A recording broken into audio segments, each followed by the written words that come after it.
Murphy, only on Coin 6 News. People make the difference.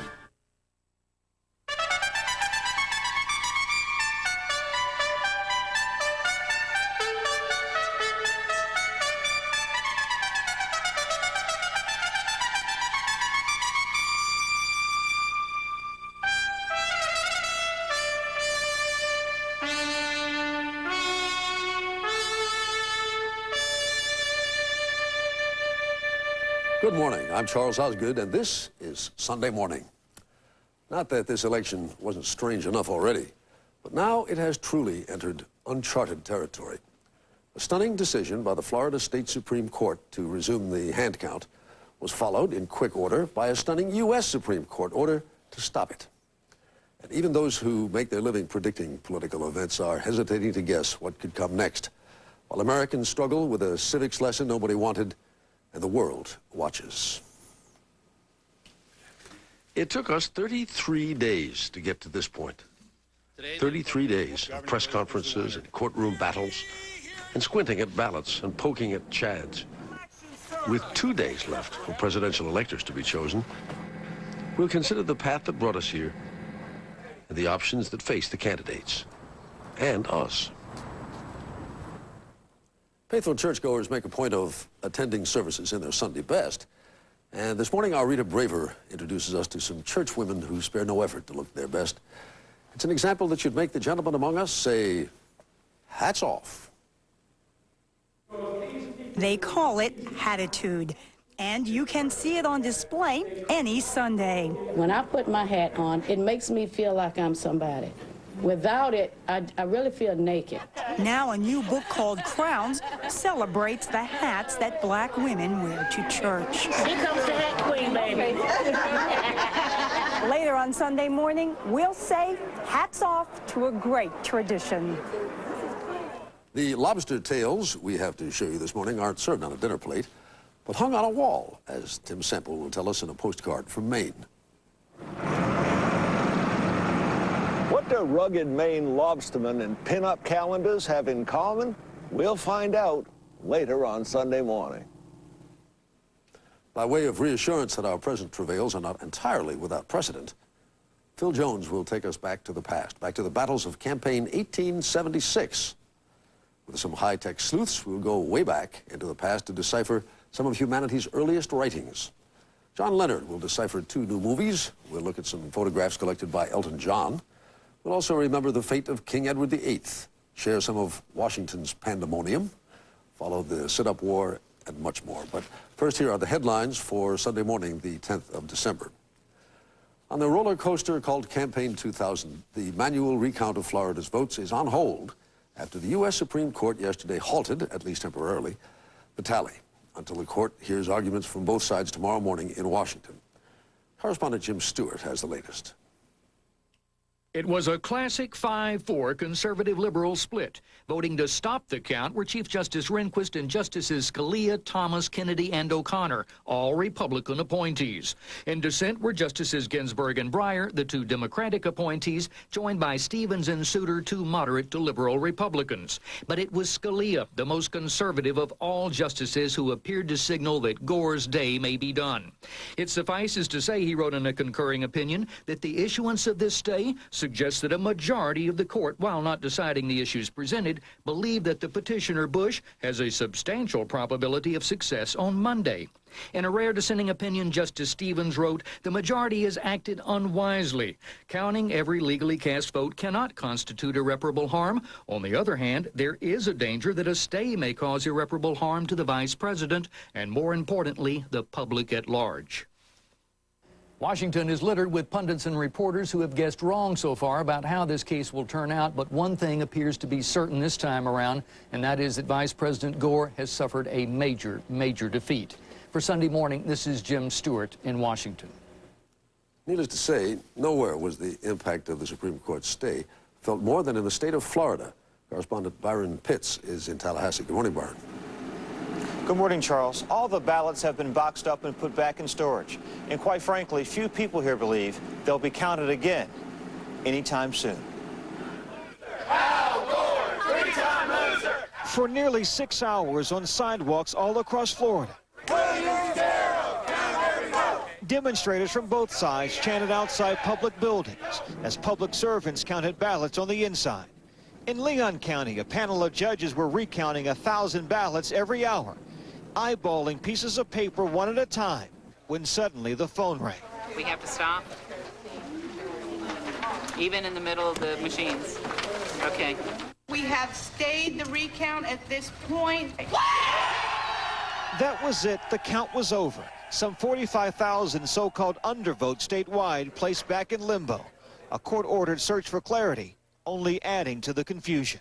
We got to stay! Bush supporters couldn't be more pleased. Former Secretary of State James Baker. We're extremely gratified that the United States Supreme Court has once again recognized or seen what we think are some very serious deficiencies in the way the process has been conducted. Count every vote! Count every vote! For the Gore campaign, Ron Klain. Our latest information shows that 13 counties had completely or partially completed their recounts. And in those counties, Vice President Gore and Senator Lieberman had gained a net of 58 votes. This morning, lawyers for both sides will fly to Washington for what all agree will be the last round of a long fight. Charles? Aaron Pitts, thank you. In Israel, Ehud Barak has quit as prime minister, but as David Hawkins reports from Tel Aviv, it is all part of a maneuver to get the job back.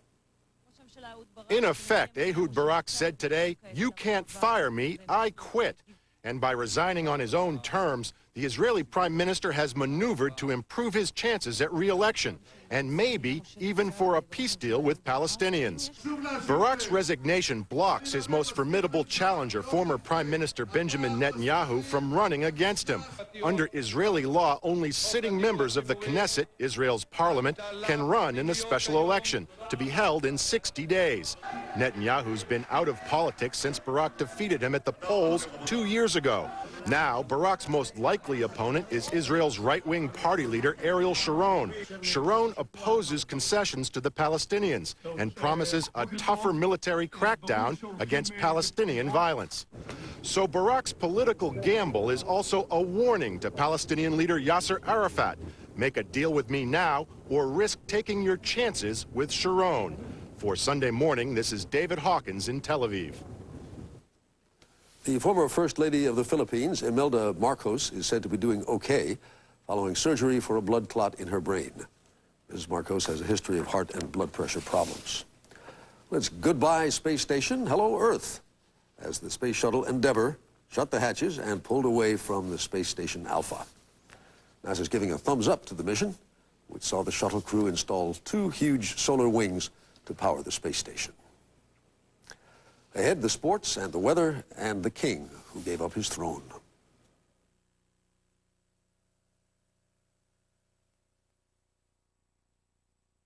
This holiday season, give the gift of Oregon by Air. Purchase Coin TV's scenic aerial tour of Oregon. Only $16.95 each or $44.95 with a complete set. Choose from 4 different programs. Oregon by Air, the Far Country, Eastern Oregon, the Coast, and the Columbia River. To order, call 1-800-421-4276. Log on to coin.com or send a check to this address. Give the season's most spectacular gift, Oregon by Air. What if there was a smart way to get more than just talk from your wireless phone? Well, there is, right now. Get up to $105 cash back. That's a $30 phone rebate, plus a $75 service rebate when you buy a select web or messaging-enabled phone and an AT&T calling plan. Something extra to smile about while getting a message from a friend or checking movie listings and reviews, all at the touch of a button.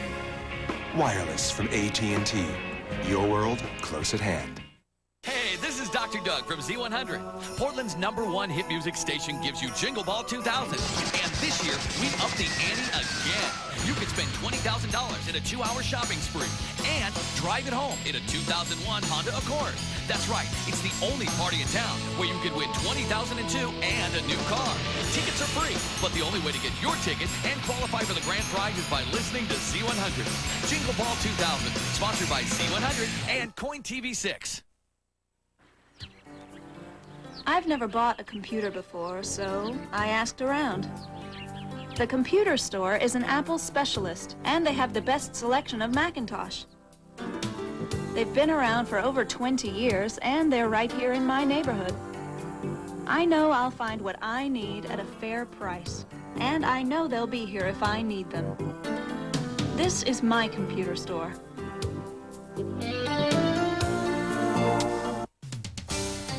Beard frame shops have great gifts and great ideas for making your home more beautiful for the holidays. And right now at Beard's, the more you frame, the more you'll save. On custom frame shadow boxes, custom frame prints, photographs, and home decor. Even beautiful custom frame mirrors.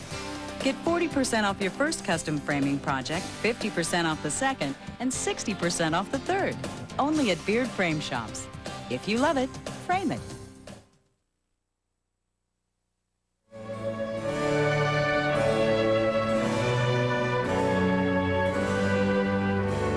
And now a page for our Sunday morning almanac. December 10th, 1936, 64 years ago today, the day King Edward VIII of Britain signed his abdication. Edward's plan to marry Wallis Warfield Simpson, an American divorcee, had proven politically unacceptable. His farewell address the next day is poignant still. You must believe me when I tell you that I have found it impossible to carry the heavy burden of responsibility and to discharge my duties as king as I would wish to do without the help and support of the woman I love. Edward and his bride lived out their lives as the Duke and Duchess of Windsor, high society exiles. Edward was famous not for anything he obtained, only for what he had given up, for love. Our Sunday morning almanac for December 10th, 2000. In sports, although we still don't know who won the presidency, we do know who won this year's Heisman Trophy. It was announced in New York at the Downtown Athletic Club by club president Bill Dockery. And now, without further delay, the Downtown Athletic Club is proud to present the Heisman Trophy to Chris Winkie of Florida State University. At the age of 28, Chris Winkie is the oldest Heisman Trophy winner ever. He spent 6 years playing minor league baseball before returning to school and to football. He led the nation in passing, and his Seminoles beat #1 Oklahoma in the Orange Bowl for the College Football National Championship. Now, the weather for this Sunday morning. A blast of extremely cold Arctic air is invading the upper Midwest and Rockies, along with some wind-driven snow. Temperatures from eastern Montana into central Minnesota won't get above zero, and readings will plunge into the single digits across the Great Plains as well as the day wears on. Rain today in the desert Southwest, while freezing rain or sleet may be in the offing for the mid-Atlantic states. The week ahead, we'll see that bitterly cold air claiming more territory each day, and at least one big storm producing nasty conditions from the Midwest into the east. A tough travel week by plane or on the highways. Ahead, the forecast for the presidential election, once again heading into uncharted territory. This portion of Sunday Morning is brought to you by IBM, taking e-business and your business to the next level. ダメだ。このバルブは高すぎるんだ。サプライヤーはそこしかないですから。美智子はいかがですか。美智子？今オンラインで提示額が出ました。半額です。どこの会社だ？テキサスです。テキサス？どうもありがとう。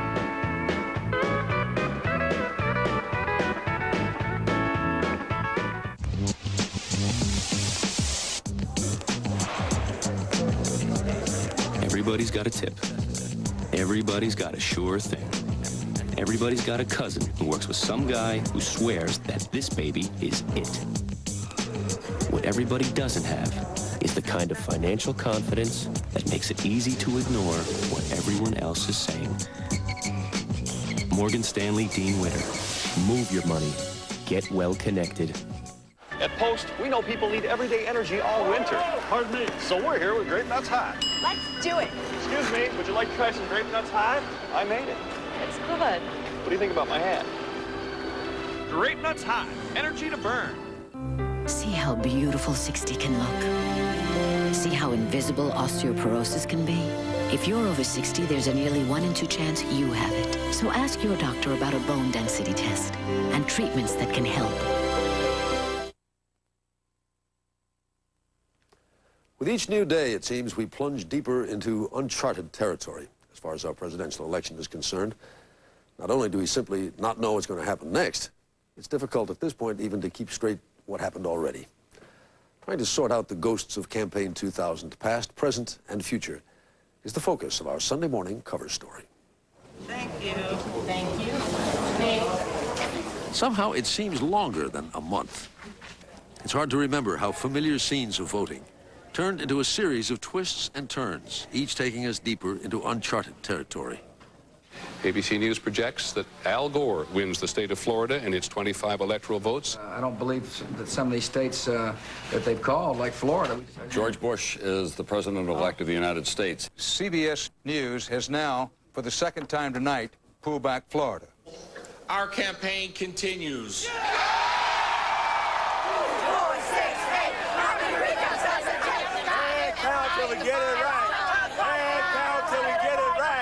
We will all remember these times as some of the most critical and defining moments in our nation's history. There's only one ballot, disputed ballot, and it is ballot. By Thanksgiving Day, the talk was of Chads and Dimples and undercount.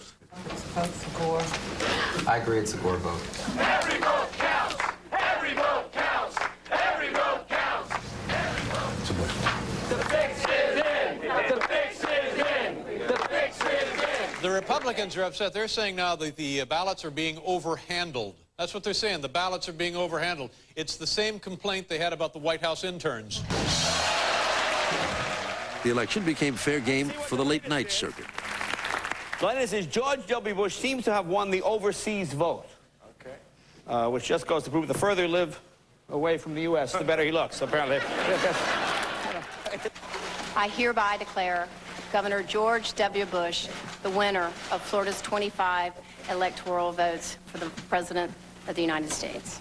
Twice a winner was declared. Secretary Cheney and I are honored and humbled to have won the state of Florida. Only to be challenged again and again. I have decided to contest this inaccurate and incomplete count.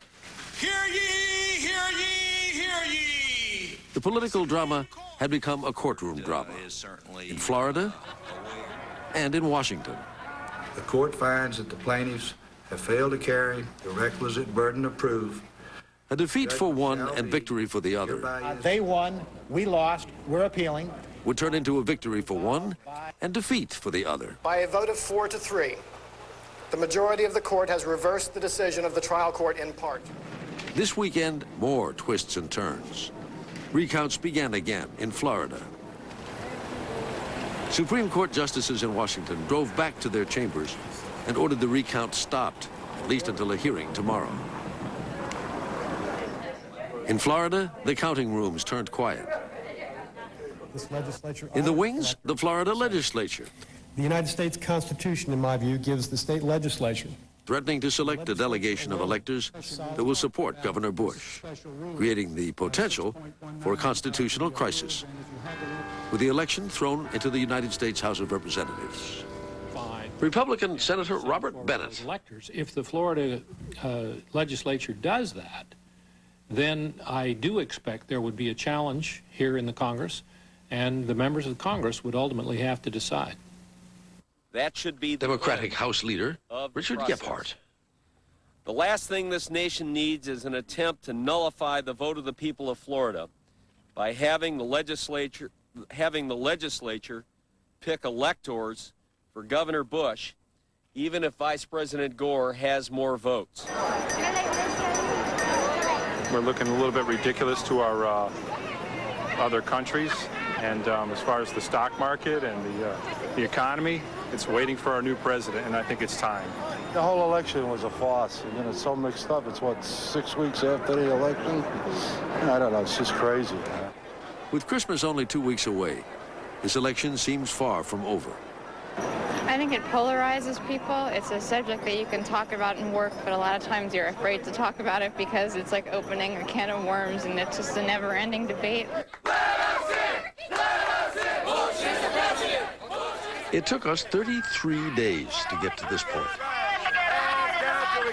We seem to be drifting ever deeper into uncharted territory. As frustrating as this is for us, imagine how frustrating it must be for the candidates. For the perspectives of Vice President Al Gore and his team, we turn now to Chief White House correspondent John Roberts in Washington. Good morning, John. Good morning to you, Charlie. Well, the next time the vice president addresses the nation, he might consider standing in front of Six Flags, because certainly this has been a roller coaster ride worthy of any theme park. In what may be their final argument before the court, tomorrow Gore's attorneys will make the case at the U.S. Supreme Court that this is clearly a states' rights issue and that the Florida Supreme Court was well within the law when it ordered the hand count. But in light of yesterday's actions by the U.S. Supreme Court to stop that hand count, they face an uphill battle on a number of different fronts. I think the timing issue is probably the single most disappointing thing about what the Supreme Court has done. Even the vice president's battle-hardened lead attorney, David Boies, appeared shocked at the setback. Just 24 hours earlier, he had pulled his client back from the brink. Now the vice president is staring into the abyss again, his crusade to have all the votes counted running out of time. There's no doubt that by delaying it, it has created a very serious issue as to whether that count can fully be completed or not by December 12th. Outside Gore's official residence, Bush supporters broke out in celebration at the news that the hand count was suspended. The vice president and his advisors were careful not to criticize the Supreme Court justices for shutting them down, but did suggest that the court stop the hand count for fear it would change at least the appearance of who won the election. The basis for the stay is a basis that says we don't want this count to go forward and then have us overrule it, because that will be something that will cast in doubt the legitimacy of the presidency. The Gore campaign contends that the only way to ensure the legitimacy of the presidency is to count every vote, an argument campaign chairman Bill Daley made again just minutes before the Supreme Court ruled. Why is it that there are some who are so afraid to have these votes counted? There is no crisis. There is an election that is still in doubt, and we should decide it by the votes cast by the people. The point was echoed earlier in the day by President Clinton, who after days of avoiding comment in the court proceedings gave at least the appearance of objectivity. And I think that is something the American people feel good about, and when it's done, I think it will help the eventual winner, whether it's Governor Bush or Vice President Gore, to settle things down and get on with the business of America. But within hours of that pronouncement, the Gore campaign was left with little more than a small public relations victory when they claimed that a partial recount had narrowed the gap to less than 100 votes. That if this count continues to go forward, it looks like right now, although nobody can be absolutely certain, that Vice President Gore and Senator Lieberman would win the popular vote in Florida, just as they won the popular vote outside of Florida. Gore's legal team figures that they have little chance to convince Justices Scalia, Rehnquist, and Thomas that their case has merit. So this afternoon's briefs that will be filed in court and tomorrow's oral arguments will be aimed at Justices Kennedy and O'Connor, who on occasion side with the liberal wing of the court. In what might be the final ironic twist of this campaign, this election has again come down to a battle for the swing votes. Charlie? Chief White House correspondent John Roberts, thank you. Now the perspective of Texas Governor George W. Bush. And for that, we go to correspondent Maureen Maher in Austin. Good morning, Maureen. Good morning, Charles. This is the day before what everyone here is hoping will be the beginning of the last mile in a very long marathon that has had an ever-moving finish line. One of the few constants throughout this entire post-election process has been the Bush mantra: stop the hand recounts, they're unreliable. So while yesterday's U.S. Supreme Court stay was clearly welcomed, it was Friday's state Supreme Court ruling to restart the hand count that served as a rude awakening to an extremely confident Bush campaign as to just how close this contest remains and how quickly their fortunes can turn. Later today, the governor will return here to Austin for a campaign staff Christmas party. Late last week, privately, there had been talk that it could be a pre-victory party of sorts. However, due to this weekend's dramatic twists and turns, a campaign that had once openly been talking about transition is now playing it very close to the vest, suspending all conversations about victory parties, private or public, or otherwise, waiting until a U.S. Supreme Court decision is definitively gone their way, or Al Gore steps up to a microphone and officially concedes. Charles? Maureen Maher in Austin, thank you. And since the story of Campaign 2000 is for now a courtroom contest, we turn next to our CBS News legal consultants, Jonathan Turley, who is outside the Supreme Court, and to Andrew Cohen, who is at our Washington bureau. Good morning, gentlemen. Thank you for joining us. Good morning. Is it fair to say, I know the Florida State Supreme Court decision came as a surprise. Was the U.S. Supreme Court decision a surprise to Andrew Cohen? I was surprised that the court stayed the counting. I am not surprised that it took the case, that it took jurisdiction, and that it scheduled oral arguments very quickly on Monday morning. I imagine we'll get a decision by Tuesday or Wednesday. But I was surprised that they stopped the vote. I figured that they would allow the vote to continue and be completed, and then decide whether or not those additional votes for Al Gore and George W. Bush would be thrown into the official final vote tally. So it came as a bit of a surprise. How about you, Jonathan Turley? I was very surprised, not just in the fact that they granted the stay, but the tenor of the two statements attached to that order. You had Justice Scalia going after the dissenting justices with incredibly passionate argument. And I think what it confirms is our suspicions earlier, that this is a deeply fractured court. But you rarely see this type of open warfare between justices, in this case, Justice Scalia and Justice Stevens. Unlike the rest of us, both of you fellows have actually read the briefs submitted by both sides. What's your impression, Andrew Cohen? Well, I mean, you know, we're going to see the same arguments we've been hearing in these press conferences and we've been seeing before the Florida Supreme Court. The Republicans are going to hammer home the notion that the Florida Supreme Court made new election law after the election, which is unconstitutional. They're going to say that it overreached its authority, that it intruded into the branch, which is the legislative function. And they've been making that argument for weeks. The Democrats obviously hammering home the point that Florida courts are allowed to interpret Florida laws, and that the Florida Supreme Court here did nothing more than interpret Florida's contest statute, which, like it or not, allows for a Florida court to intervene in this way and order counting. Jonathan Turley? Well, actually, you have an ironic switch, because you have some of the court's most liberal justices that are likely to pick up on the Gore briefs and view this as an issue of state law and argue that in that sense it should be inviolate. They'll be arguing that largely to a group of conservative justices that have led what's called the federalism revolution, a revolution to enhance states' rights. What I think you're going to see on Monday is these justices are going to be talking to each other through their questions. When these justices say, "Isn't it true, counsel?" they're really saying to their other justices, "This is a statement for you to ponder." Jonathan, the talk yesterday suggested that maybe the decision signaled an end for Al Gore. Is there any other way to read this? You know, it really could be the end for Al Gore. The danger is that when a stay is granted, justices say that there's not only irreparable harm if we don't act, but that we believe that ultimately this party will prevail. Now, these 5 justices have signed on to that proposition, so they are tentatively bound. They are saying, at the moment, we think that the merits will go with George W. Bush. That's a very chilling message for the Gore lawyers. Andrew Cohen?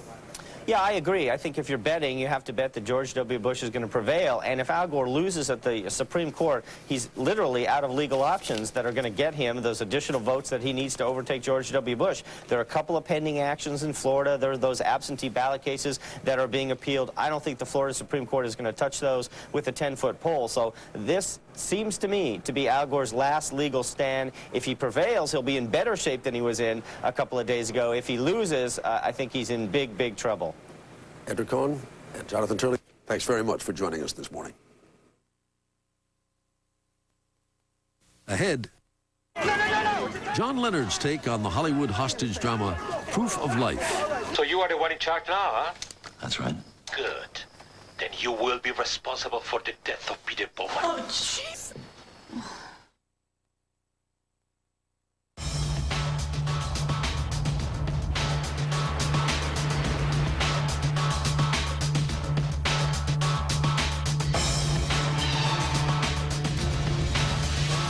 Leave the city behind. Leave everything behind. The 240 horsepower Infiniti QX4. Imagine the ultimate luxury vehicle. We have.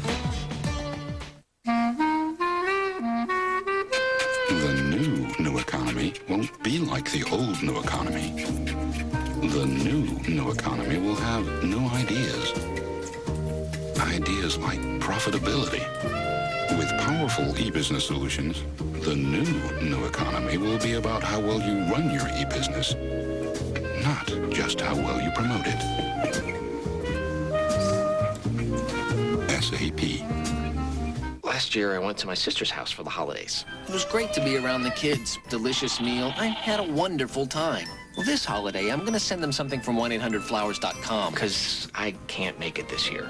And I'm looking for some ideas. Once you look around, you see how easy it is to find the right gift. There's gourmet chocolates. There's a bunch of different options. I'm disappointed I can't be there, but this definitely makes up for it. Hi, I'm Jim McCann from 1-800-Flowers.com.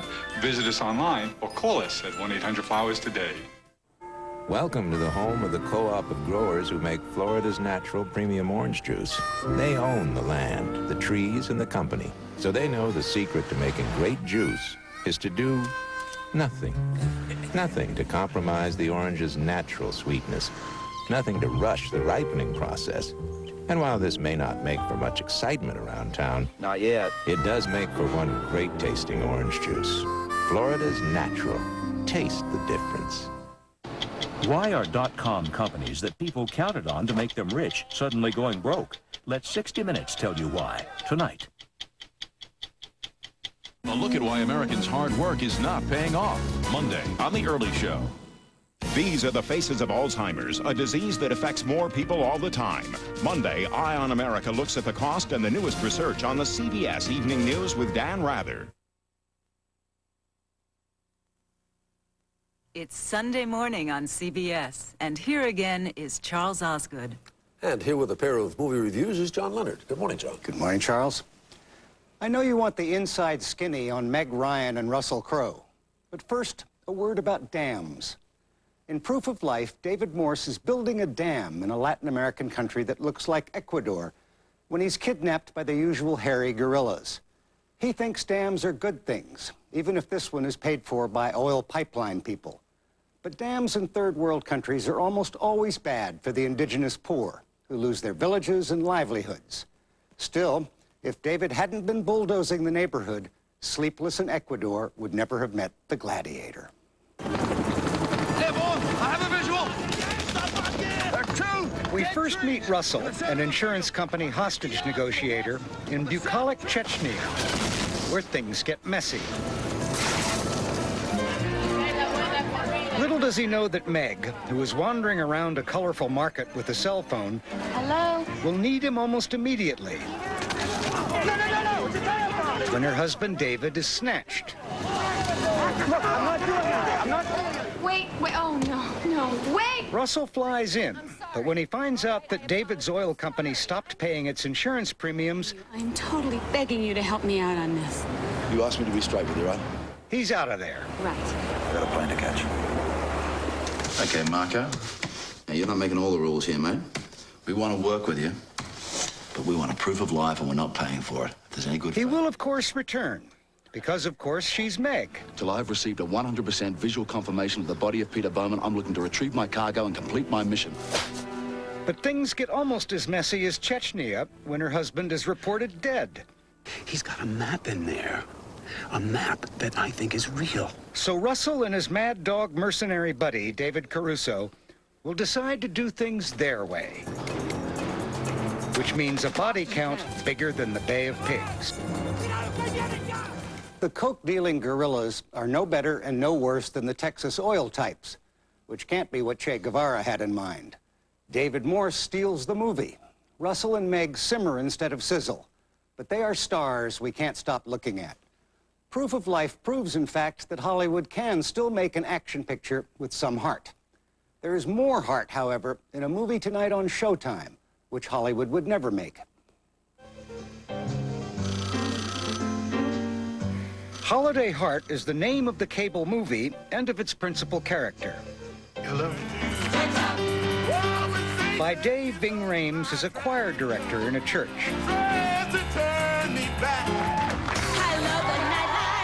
By night, he's a drag queen in a Chicago glitter dome.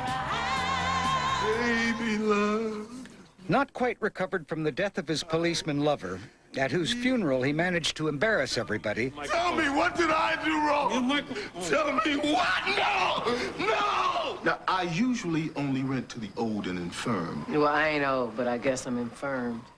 He still assumes responsibility for a makeshift family that includes Alfre Woodard, a writer junkie, and Jessica Quinn Reynolds, her needy daughter. You need to let us stay here. See, my mother needs to stay away from men for a while.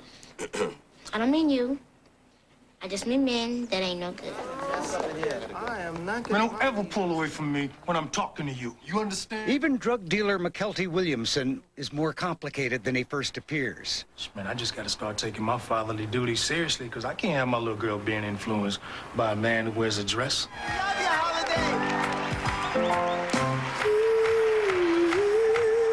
And Ving Rhames, if not Diana Ross, is supreme.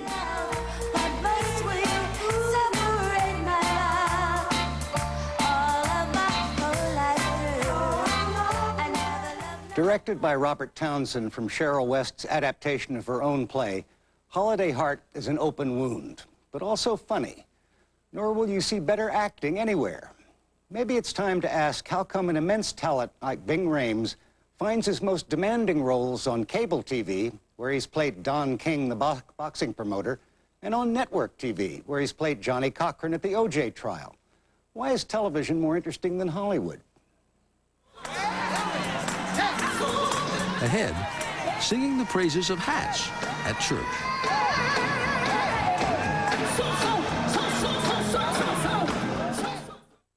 Touched by an Angel, tonight on CBS. It's all here. Beard frame shops have great gifts and great ideas for home decor. And right now, the more you frame, the more you'll save. Get 40% off your first custom framing project, 50% off the second, and 60% off the third. Only at Beard Frame Shops. If you love it, frame it. Carl Grieve. I wonder how things of beauty are born, how they come to be. How does an artist's hand know the simple shape of elegance? Carl Grieve. And why do things of timeless beauty live so quietly in time? I wonder, where in the world will the wonder come from next? Carl Grieve, for fine home collections and gifts from the world's most gifted designers, and for the wonder of it all. Tonight, a bitter feud You're both stupid. leads to tragedy. He's paralyzed. Your fault. How will the angel save a little boy? It's too late. All You Touched by an Angel. Then, from Hallmark Hall of Fame, You are going to make a difference. two boys discover a town's dark secret. They found a human bone. Now, one stands accused of murder. Why are you taking my baby? Dean Cain and Maya Angelou. You've got to trust somebody. In Hallmark Hall of Fame's The Runaway. CBS tonight.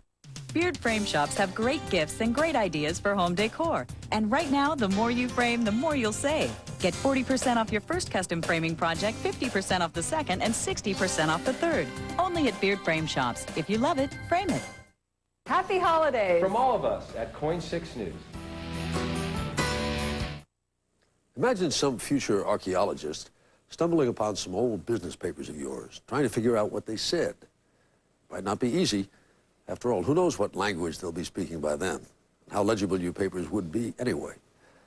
Actually, there's no need to imagine such an act of deciphering, because something like it is going on right now. This is a story about the very old and the brand new. The very old, 4,000-year-old clay tablets like this one. A recipe for cooking pigeon favored dish among Mesopotamian royalty.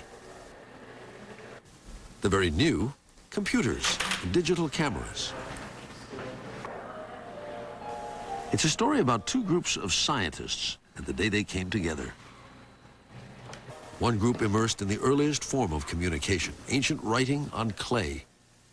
The other dealing with the newest ways to communicate. The story begins at Yale University, where for more than a year now, Walter Bodine has been meticulously copying another clay tablet, one of the oldest samples of writing known to man, older even than Abraham. It is from the ancient city of Ummah, just one of about 40,000 tablets that make up Yale's Babylonian collection. Only about a quarter of them have been sufficiently hand-copied for publication. This looks like one of these, which we call a Winkelhaken. It was the end of the reed pressed into the clay. It shouldn't be there. Although Walter Bodine knows the ancient language, can read the cuneiform writing, it is no easy task to translate from a piece of clay that has bounced around for so many millennia. This is my earlier copy. I'm redoing it. I've improved everything I can see, and I've left part of a line blank right here, virtually a whole line blank right here, and the first half of a line blank here to wait and see what they're going to come up with, because I need some help. I can't read it. And after an eternity of doing things the old way, that help has arrived in the hands of two young scientists who have come all the way from Hewlett-Packard's imaging laboratory in Cupertino, California, with what they fondly call the device. So these are the small marks that you're trying to bring out belongs, here. yeah. It doesn't take long for the archaeologists to become New Age believers. And I couldn't read this sign. I don't know. Who touché, it's not. So basically, it's a text about taking a boat downstream to the city of Ummah with various assignments for loading and unloading various products like straw and the like. Simply put, the device is a digital camera atop a small dome that contains 50 different light sources. Inside, the tablets are photographed using light from 50 different angles. Then, the computer creates a composite photograph using the best lighting angles to highlight the writing. Lighting and texture can be further changed and adjusted once the image of the tablet is digitized. This thing here, which is almost not visible, is perfectly visible here. Rotate the subject number side down a little bit. Good. Okay. Uh-huh.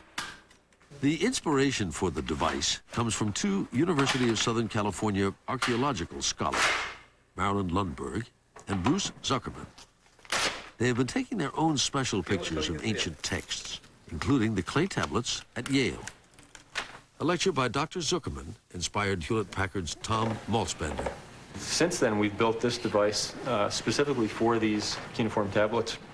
It's proved to be quite powerful for this application. We feel this is just scratching the surface. There's certainly a lot more that can be done with this method. Bruce Zuckerman. To do this. And there's also another thing, and that is you don't have to constantly handle these very valuable objects because people will have the virtual data, and they won't need always to come and handle the text and subject them to more wear and tear. Indeed, Walter Bodine traveled to Los Angeles to examine his tablet without the tablet. Bruce Zuckerman has created a system whereby the archaeologist can now transliterate the cuneiform directly onto the digital image.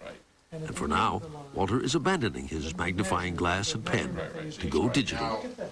It's exciting for me to watch Walter bloom, as it were, with this technology. I've seen him, and I've seen so many of my colleagues struggle doing painstakingly difficult work in a fashion that, you know, hasn't really materially altered in decades, if not a century.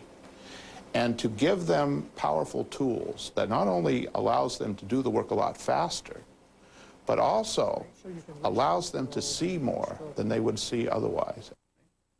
Discovery remains a long and slow process. A letter here, a nuance there.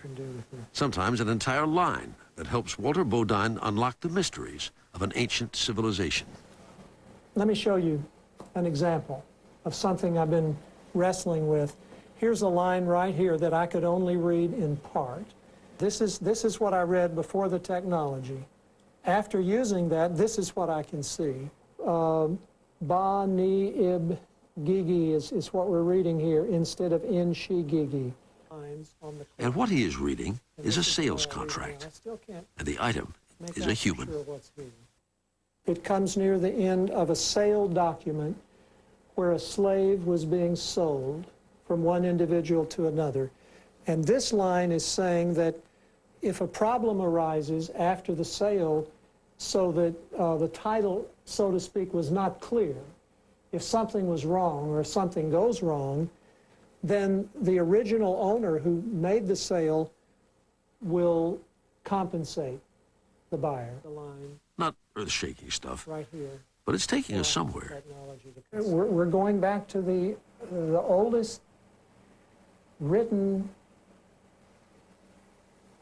communications with each other about the universe, about life. I'm in search of our origins. Why are we here? What's our purpose? Where did we come from? What lies behind that can illumine where we are today and what's going on? For Walter Bodine and his colleagues, the 21st century light is shining brightly on the words that our 5,000-year-old cousins left behind.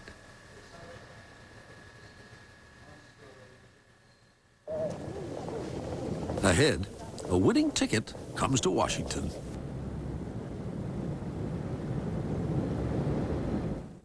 The adorable Curly Top, the indomitable Heidi, and the wonderfully precocious Baby Take a Bow.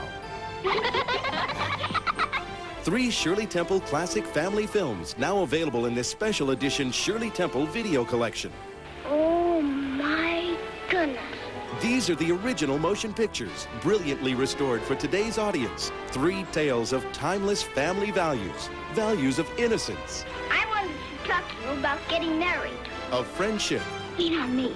and of courage When you look that way, it makes me want to cry. that will forever put a smile on your face, tears in your eyes, and a glow in your heart. And she's awfully nice, too. Generation after generation have taken this delightful curly-haired kid into their hearts. I'm not a kid, I'm a girl, and today is my birthday. Now, for a limited time, Hollywood's biggest little star is back for an encore. And the most crackers in my soup. Monkeys and rabbits, loop-the-loop. This charming Shirley Temple video collection, including all 3 priceless motion pictures, is yours to treasure for only $29.98. Countless children have eagerly snuggled alongside their parents and grandparents to enjoy these life-affirming films. Now, through this special television offer, you can bring these heartwarming adventures into your home to share with a whole new generation of children. Oh, my duck does a wonderful trick. My duck can lay an egg. And just what is so wonderful about that? Well, can you lay an egg? Millions of videos have already been sold, and once they're gone, these treasured films will not be offered on video again. Experience the magic of Shirley Temple. Call now. Promise? Have your credit card ready and call the number on your screen now to order this special edition Shirley Temple video collection for only $29.98 plus shipping and handling. Or send a check or money order to the address shown. Call now. It's a hot economy, but for some, hard work is not paying off. We'll look at America at work, plus the election aftermath. Also, people, parties, commotion. How do you protect your child from harm over the holidays? And oh-so-good festive cookies you'll want to make. Wake up to what's happening this week on The Early Show with Brian Gumbel and Jane Clayson. Good grief! It's the holiday favorite you grew up with. I've killed it. Now share it again with your family. Don't miss the classic, A Charlie Brown Christmas, CBS Monday.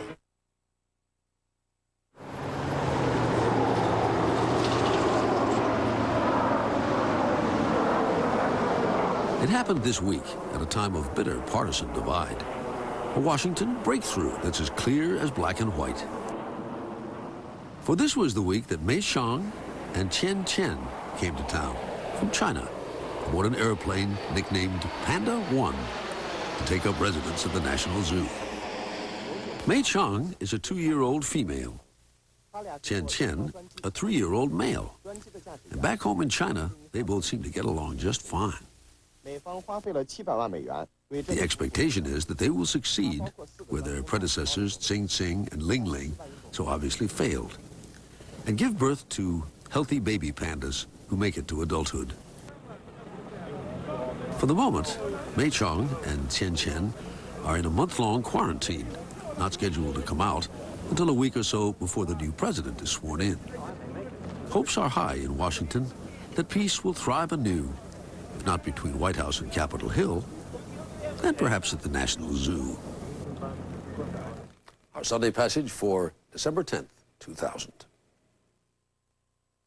Ahead, back to the future, the last fight over Florida's electoral votes in 1876. I'm Dr. Norman Gary, and I'm a bee expert. All right, bee. Dr. Norman Gary will do some pretty outrageous things. I've been stung probably around 75,000 times. But would Norm Gary ever get car insurance that didn't come with a State Farm agent? Car insurance with no State Farm agent? Now that makes me nervous. For car insurance, be like this State Farm customer. And get an agent you can rely on. You got 6 legs, use them, baby. Plus competitive rates. Be a weather survivor. Get prepared now with the Coin 6 OMSI Weather Lab and Les Schwab Tire Centers. We'll help you survive winter weather and hazardous road conditions with our severe weather travel kit. It's everything you need in one handy package, including gloves, windshield de-icer and scraper, flashlight and batteries, waterproof matches and candles, a shovel and more. Makes a great gift. Be a weather survivor with the Coin 6 OMSI Severe Weather Travel Kit. Only $24.95 at participating Les Schwab Tire Centers. Chip little action figure not included. Let's celebrate, because your favorite holiday photo could be the winning photo in the Coin 6 Photo of the Month contest, sponsored by Beard Frame Shops. Send a copy of your favorite holiday photo to Coin 6 Photo of the Month, 222 Southwest Columbia, Portland, Oregon, 97201. Sorry, photos cannot be returned. One winner per month receives an enlargement of their winning entry, beautifully matted and framed by Beard Frame Shops. Plus, your photo will be featured during a Coin 6 newscast. Log on to coin.com for complete contest rules and enter the Coin 6 Photo of the Month contest today. The savings are so wild, we can't keep them in the store. Catch these runaway savings today at George Smith Appliance Warehouse, where we offer low direct warehouse prices on our huge selection of top brand appliances, not to mention our great terms and guaranteed satisfaction. Get runaway savings on the best name brands at George Smith Appliance Warehouse. If it's any consolation, this is not our country's first experience with a bitterly disputed election outcome. Phil Jones has a revealing history lesson for us, a lesson for our current presidential candidates. Perhaps they'll want to heed. Ladies and gentlemen, the President of the United States. George W. Bush in Texas and Al Gore in Washington are both preparing to be the 43rd president. But after this bitter fight over Florida, how will the winner govern a divided nation? If the next president needs some advice on how to cope with a situation like this, he could come here to the northwest tip of Ohio, the home of the 19th president, Rutherford B. Hayes. We have this strange sense here at Hayes Presidential Center that we've seen it before.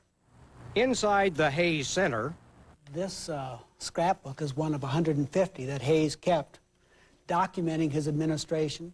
Roger Bridges brought out the 124-year-old presidential diaries and scrapbooks that remind us of the similarities of today to the disputed election of 1876 between Republican Hayes and Democrat Samuel Tilden.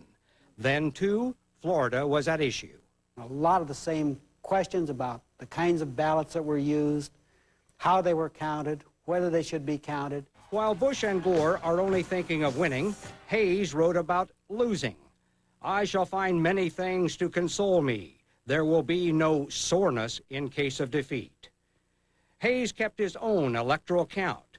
He was eventually awarded Florida's votes by a congressionally created commission of 5 Democrats, 5 Republicans, and 5 Supreme Court justices. Hayes won by 1 vote, but he was tainted by all the wheeling and dealing. He was often referred to as Rutherford, or his fraudulency, or his accidency. If the next president's legitimacy is questioned, he need only to go to these writings. Hayes had no honeymoon. And it's possible that this president will not have a honeymoon. He believed he was legitimate, and he let it go at that. He said, I'm not going to worry about it. There are things that we need to do for the country, and that's it. The lesson for today? There's no question that whoever the new president is, based on Hayes' experience, will have difficulties. They will not get everything that they want. In 1876, Hayes promised, even before the election, not to run for re-election. The reason for his decision? It means that you can make your decisions knowing full well that you're not going to be trying to get their votes again for another term in office. Hayes went to his grave still believing he was a successful, legitimate president. He even wrote in his diary a list of accomplishments, by his count, 19. Whatever the number, it likely would have been more had Rutherford B. Hayes not been so tainted in the days after the election. At the Hayes Center in Ohio, disputed elections are a 124-year-old story. Ahead, a story about the Army that will make you sit up and take notice. Everybody's saying this is a stop game. Mike brought his team here twice. They went home losing. Okay? Now he's in the booth. Okay? Probably prefer being on the sideline. I don't think he needs to call my team soft. Mike Ditka goes face-to-face with Giants coach Fussell on the NFL Today. Hallmark Hall of Fame presents The Runaway, CBS tonight. He was a dyed-in-the-wool suit and tie guy. But the interview he had the next day was with an internet company, which meant suits might not be the best option. His question, what was? There are some stores that will sell the same look to everyone. We'd rather see what works best for you. After all, you're not like everyone else, and we won't treat you that way. Casual know-how at the Men's Warehouse. You're gonna like the way you look.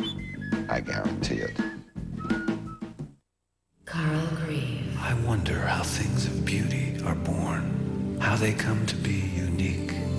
I wonder when gold discovered its shine, and why silver and platinum chose a different hue. Carl Grieve. I wonder how diamonds bend the light, and how does an artist's hand know the simple shape of elegance. Carl Grieve. For fine jewelry and gifts from the world's most gifted designers, and for the wonder of it all. Beard frame shops have great gifts and great ideas for making your home more beautiful for the holidays. And right now at Beard's, the more you frame, the more you'll save. On custom frame shadow boxes, custom frame prints, photographs, and home decor. Even beautiful custom frame mirrors. Get 40% off your first custom framing project, 50% off the second, and 60% off the third. Only at Beard Frame Shops. If you love it, frame it. Happy holidays. From all of us at Coin 6 News. Distracted as we've been by all that's happened since Election Day, it's easy to forget that there are some serious national defense issues facing the new administration. Should we suspend the ABM treaty with Russia? Should we build a strategic missile defense system? Should we produce that so-called new generation of weapons? Should we discontinue peacekeeping missions around the world and bring the troops home? Those are the big divisive issues facing our military policymakers these next 4 years. Or so we thought. Don't shake your head, no, Private. But now comes word that the issue that really divides the military brass these days is the conflict between the sit-up and the curl-up, otherwise known as the crunch. Big guts, big butts. We all know the sit-up. It's been a staple of Army basic training since time immemorial. All right, gentlemen, make sure your back comes up straight, feet flat on the floor. Back on the floor, knees raised, hands behind your head, up and down, over and over again. As for the curl-up, if you don't know what that is, you haven't been to your local health club lately, nor have you been reading all those cover stories about abs in the men's fitness magazines. No hands behind your head, arms crossed over your chest instead. Easier on the back, they say. Better exercise for the stomach muscles, too. Next exercise, the sit-up. We're told that every military service except the Army has already abandoned the sit-up for the curl-up. and that pressure is building on the Army to shape up and do the same. But at last report, the Army is unbending. You can do it! You can do it! All right, we got 15. The Army, incidentally, supposedly doesn't want news coverage of the sit-up controversy for security reasons. And there's precedent for that. After all, the Pentagon has never wanted unauthorized disclosure of any of its military exercises. Still, it's a measure of how things have changed. Back during World War II, the secrecy slogan always was loose lips sink ships. Perhaps today's updated version should read loose curls slip discs. Coming up, hats off to some women with real attitude. The Osgood File is brought to you by Office Depot, taking care of business for the holidays. Is my meeting today in the morning or the afternoon? Afternoon. My office. Her office. Good. Love you. Electronic organizers. Just one of hundreds of business gift ideas in Office Depot's Holiday Gift Guide. Pick one up at the Office Depot Superstore near you. Oh, and it's your mom's birthday Friday. Taking care of business for the holidays. Ask your doctor or pharmacist about Vioxx, a prescription medicine available from your doctor. Or call 1-888-VIOXX22 for information. Vioxx. Here's where we invent cereals. We wanted to make something that tasted like cinnamon raisin bread. We take raisins and cinnamon. Sweet oat bran. Got the cinnamon baked right into every cluster. It smells good. Post Center Cluster Raisin Bran, a breakfast bonanza. And you are... Tooth Fairy. Can we speak in private? You visit adults? Just the ones who aren't getting a gold star for brushing. But I brush. Miss Bonner, get with the program. You're missing the plaque between your bicuspids, and it isn't pretty. You can see that? I can see through pillows. Sonicare's sonic technology uses 31,000 brush strokes per minute and removes nearly twice as much plaque between teeth as a manual brush. Sonicare. Gentlemen. A witness to domestic abuse. Let her go. This is my wife. A mother seeking refuge. You said you could help me. CBS Monday. I'm granting the restraining order. Now she's protected from her husband. But why would the court Children are being removed for their own safety. take her kids away? What the hell have you done to me? Family Law, CBS Monday. It's Sunday morning on CBS, and here again is Charles Osgood. Hats off, we say, to all those who honor the proud and glorious traditions of their faith and community. To that end, Rita Braver has the story of some very devout women who keep their particular tradition alive by keeping their hats on. This is my favorite hat. All of them are my favorite. And Charlene Graves is taking 14 of her favorite hats to Memphis for the annual convocation of the Church of God in Christ. How many hats do you own? I don't know. You don't know? I have no idea. Are we talking 20, 30? A little more. 100? I don't know. You don't want to know. I don't want to know. You don't want me to know. I don't want you to know. Charlene Graves is in good company here. The women of the Church of God in Christ are proud practitioners of a great African-American tradition. The wearing of elegant, fanciful, exotic, creative, glorious hats to church. The God who created the heavens and the earth is the same. True believers in the biblical teaching of Corinthians, that every woman that prayeth with her head uncovered dishonoreth her head. My purpose for going is not because of the hats. My purpose for going is to get into services and be revived. But I'd still want my hats there when I get there. And now Charlene is one of 54 hat queens featured in a new book called Crowns, Portraits of Black Women in Church Hats. Hold that right there. That's one down. Good shot, ladies. From childhood, Michael Cunningham loved seeing the women wearing their hats at church. Y'all can talk if you want to, you just can't move. The way they carried themselves, they had a lot of respect, pride and dignity, self-esteem. A woman who carried herself like a queen, and those were the crowns that they were wearing. There you go. That's perfect. A commercial photographer who usually works for corporate clients, Cunningham started taking these pictures as a personal and spiritual outlet. Take your chin a little bit to the left for me. He showed some proofs to journalist friend Craig Marbury, whose grandfather was a bishop in the Church of God in Christ. They were stunning. I was blown away. I said, Michael, there's a lot of history under those hats. I need to interview these women. I could hear the women's voices. I just knew that, oh, this is it. This is it. I was so sure a woman had written this book. Well, who can appreciate a hat more than two men? And Crowns has definitely touched a chord with black women, like this group, who gathered in Washington recently to hear Craig Marbury read some of the stories told by the women under the hats. Back when I got my first hat, blacks could only shop in certain stores. One story is about a North Carolina department store finally forced to open its doors to blacks. The first time I went in, it made me feel good to show them that I could shop there. The lady said, "May I help you?" But she was looking down her nose like she was thinking, I know she's not going to buy this hat.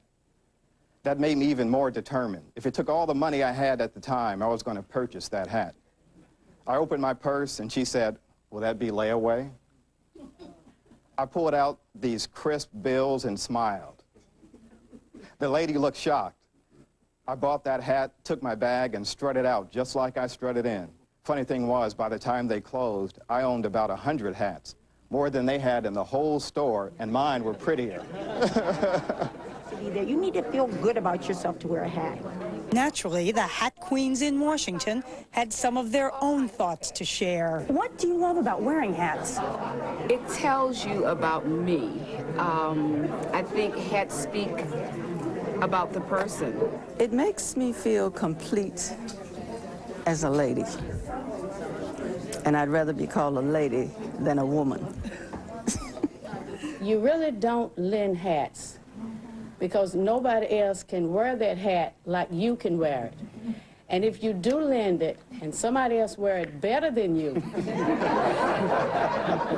then you don't want that hat back. Cunningham and Marbury picked up a lot of hat etiquette while working on Crowns. Here comes the hat queen, baby. One of the hat rules that I learned later on, that you don't touch the hat. What else did you learn? Admire it from a distance, honey. There's the hat queen hug. Now, when you're hugging a woman who wears a hat, you have to tilt your head way to this way, and she'll tilt hers way the opposite direction. There's the crawl off. The crawl off is when you get filled with the Spirit in church and the hat falls off. I like to joke that there are 3 sizes of hats for some black women, large, larger, and why'd you have to sit in front of me? But I love them for it. I love them for it. Now these hats, they are gorgeous. I could go in there and choose one of those and one of those and one of those. And if you think finding these hats is easy, I love that. Well, come along with Charlene Graves to her church convention. No, that's not me. Hat designers come from all over the country to display confections that can cost more than $1,000. You see, she's at buying hats again. That's a red. How much is this one? That one's $2.99. Okay. My house payment. And the search for the right Christmas hat That is a pretty hat, isn't it? can take hours. What are you looking for in a hat? Something that give me a little youthfulness, something that make me look better than I really look. Something to flatter me. Yeah. I need a lot of flattering. It takes a certain attitude to wear a hat. In fact, the hat queens call it hatitude. And as one of the women featured in Crowns puts it, you will not find white women wearing the same boldly adorned hats that black women wear. Hats are a part of us. Oprah Keene agrees. Well, we have a certain touch of fashion that no other race, I think, has. And we somehow or another seem to be able to confine it. Our designers seem to be able to create it, and we are the women that seem to be able to can wear it. It's not about hats. Craig Marbury. It's faith meets fashion, which makes Sunday morning both glamorous and holy at the same time. You know, it goes deeper than just looking good.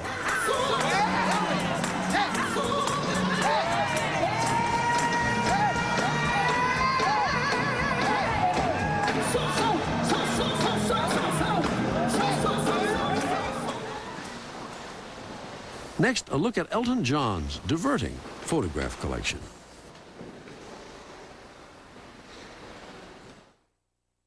I like my little pooch. What do I like about my body? Jergens, we love every inch of you, so our skin smoothing lotion has alpha and beta hydroxy to polish and shine you. My belly button! Jergens, we love your body.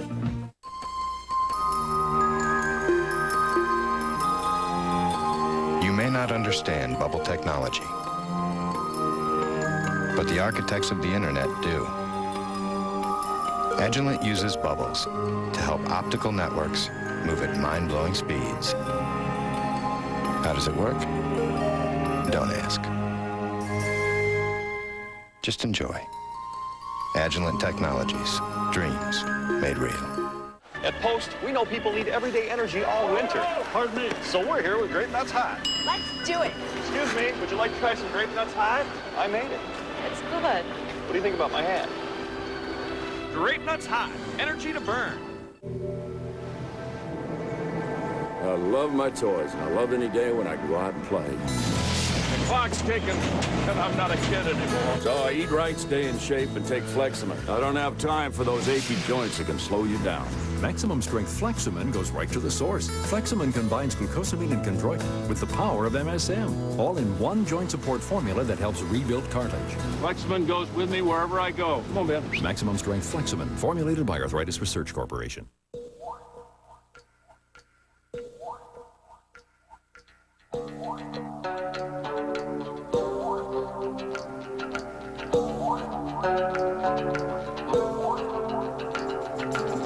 One energy company had the idea to change their entire fleet of global tankers to safer ones with double hulls, committing to it before anyone else and finishing 16 years ahead of the industry's deadline.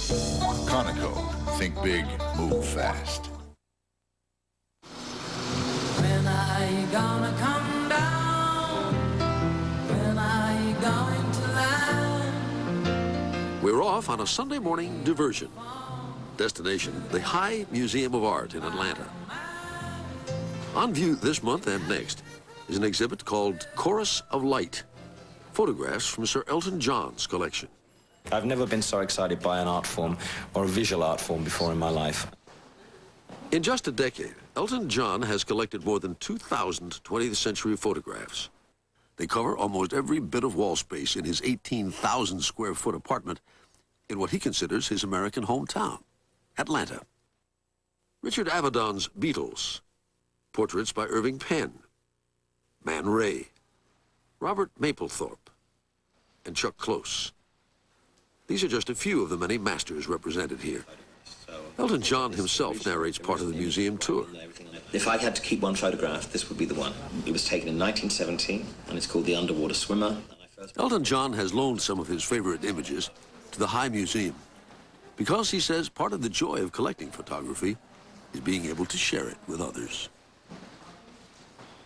If you have a favorite Sunday diversion you'd like us to know about, drop us a line at Sunday morning, 524 West 57th Street, Box O, as in Osgood, New York, New York, 10019. Or you can email us at sundays@cbsnews.com. Or find us on our interactive partner, America Online, at keyword CBS News. And now to Bob Schieffer in Washington for a look at what's ahead on Face the Nation. Morning, Bob. Good morning, Charles. If I may modestly say so, we've got everybody that counts in this story about who's going to be the next president. We'll hear from David Boies, the lawyer for Mr. Gore. We'll hear from Jim Baker, who's heading up the Bush efforts in Florida. Then we'll talk to Republican leader Trent Lott and Democratic leader Tom Daschle about what's going to happen when we find out who is the president. We will be watching. Bob Schieffer in Washington. Thank you. Ahead now on Sunday morning. I'm no George Clooney or nothing, you know what I mean? I'm just an average guy, an average fisherman. Are these Maine lobster men the catch of the day?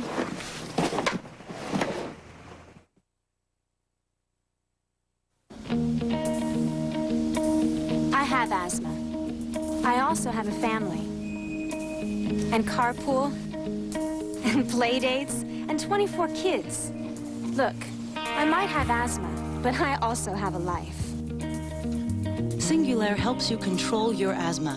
Singulair is different from many daily inhaled controllers. It's not a steroid, and it's a once-a-day tablet that can help control asthma for a full 24 hours. It also comes in a cherry chewable tablet for children 2 years and older. Singulair should not be used to treat acute asthma attacks.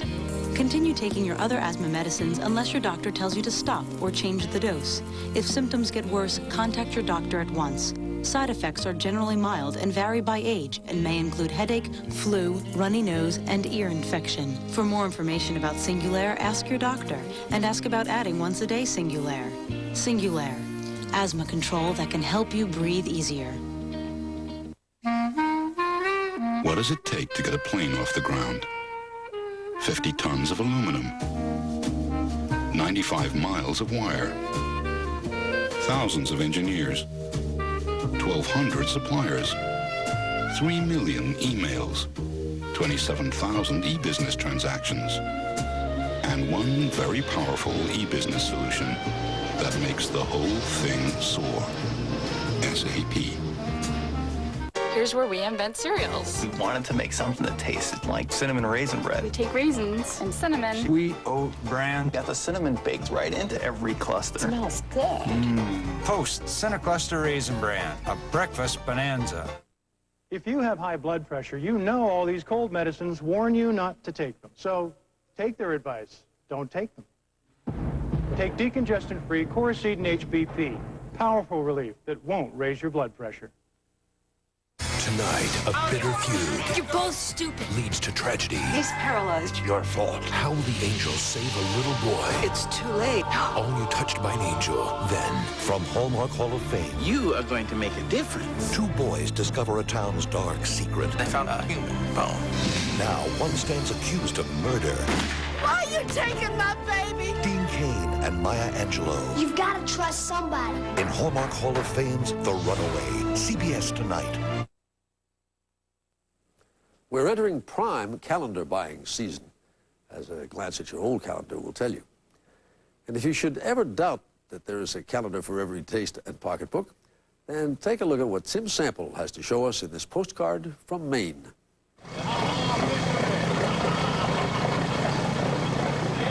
Over the years, the Maine lobsterman has become a symbol of hard work, determination, and rugged individualism. But come 2001, you're going to see something a little bit different. How about the Maine lobsterman as sex symbol?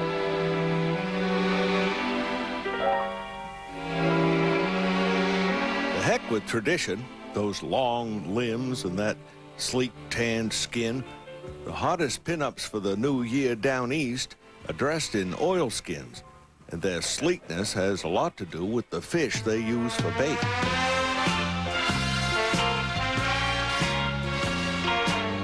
Let us introduce to you the Bachelor Lobsterman of Maine 2001. Mr. April, Mr. August, Mr. December. This Christmas season, the calendars are flying off the shelves as fast as they can print them. Just regular Joe Schmoes out doing their thing. Taylor Witham is 21. He's Mr. July and seems to be enjoying his pinup status. There are people kind of indicating that you and the other 11 fellas on this calendar are sex symbols. How would you feel about that term? I can handle it. Why not?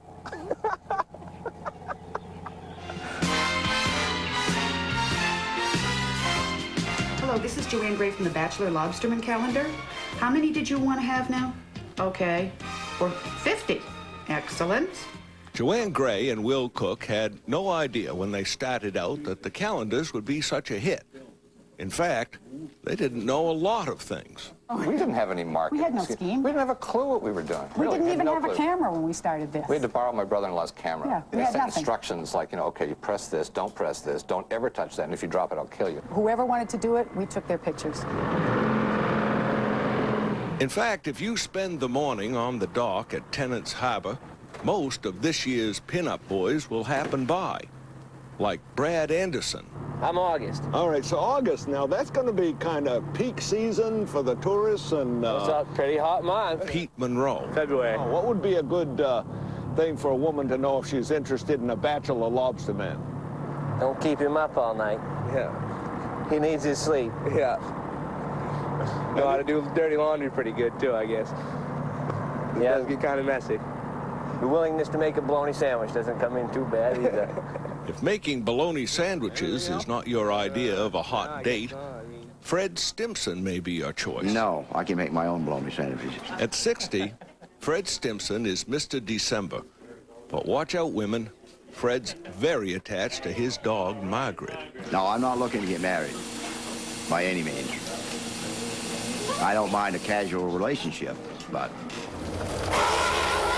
I'm no George Clooney or nothing, you know what I mean? I'm just an average guy, an average fisherman. Jerry Cushman is Mr. April. What's the appeal of a bachelor lobsterman?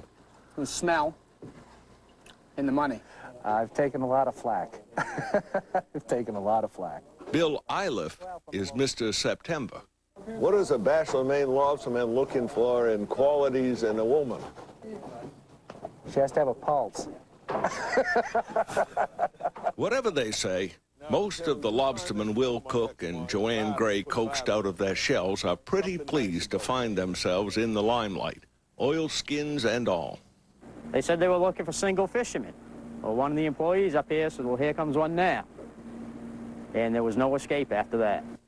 Aaron Hallinan is a bachelor, technically.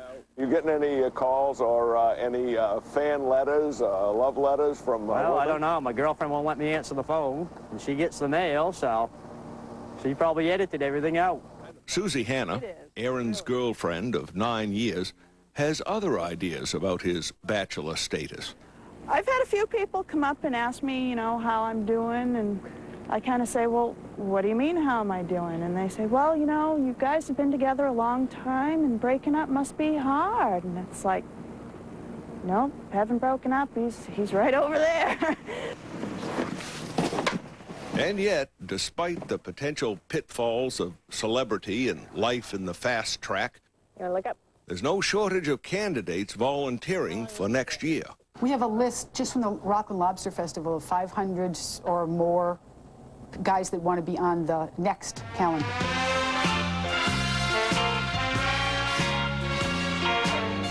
Guys like John Elliott, who would love to have a month to call his own in 2002.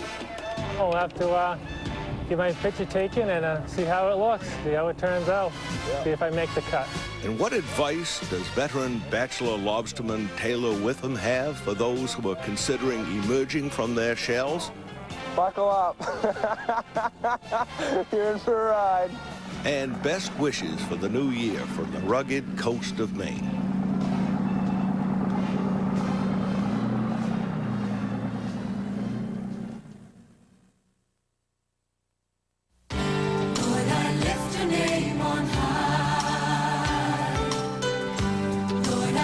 Millions have experienced the power.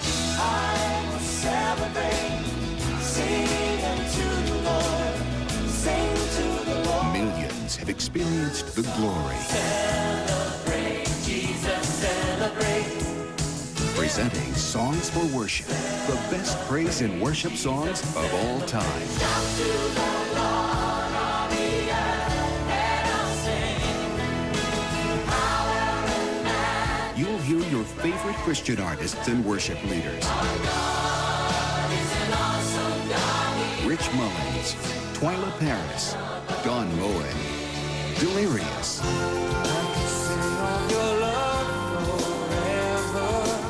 Songs for Worship on 2 CDs or 2 cassettes for just $12.99. Bring the praise and worship experience into your home. He has made me glad. Oh, he has made me glad. I will rejoice for him. These are songs that will last a lifetime. Then audition other praise and worship albums. Satisfaction guaranteed.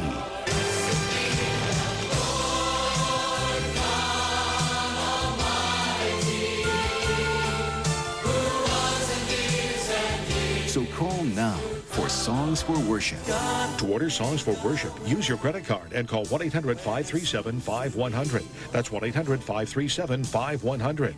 Or send $12.99 for 2 CDs or 2 cassettes, plus $3.99 shipping and handling to Songs for Worship, Department 1, Richmond, Virginia 23280. Election 2000 and the latest on the Florida recount. We'll talk to Senate leaders Trent Lott and Tom Daschle on Face the Nation today.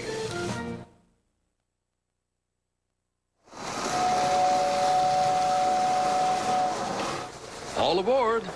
We celebrate the 100th anniversary of the Lionel train next week on Sunday morning. Updating our top story of this morning, lawyers for Governor Bush and Vice President Gore are busily preparing for tomorrow's hearing before the United States Supreme Court. The court's 5-4 decision yesterday halted, at least temporarily, Florida's manual recount of ballots. We leave you this morning at the scene of a calving at Reed Glacier along the western arm of Glacier Bay in Alaska. 150 feet high, Reed Glacier is receding at a rate of about 90 feet a year. And don't bother looking for a cow. Up here, a calving refers to chunks of ice breaking off a glacier.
Calving at Reed's Glacier at Glacier Bay National Park in Alaska. I'm Charles Osgood. We hope you'll join us again next Sunday morning. Until then, I'll see you on the radio.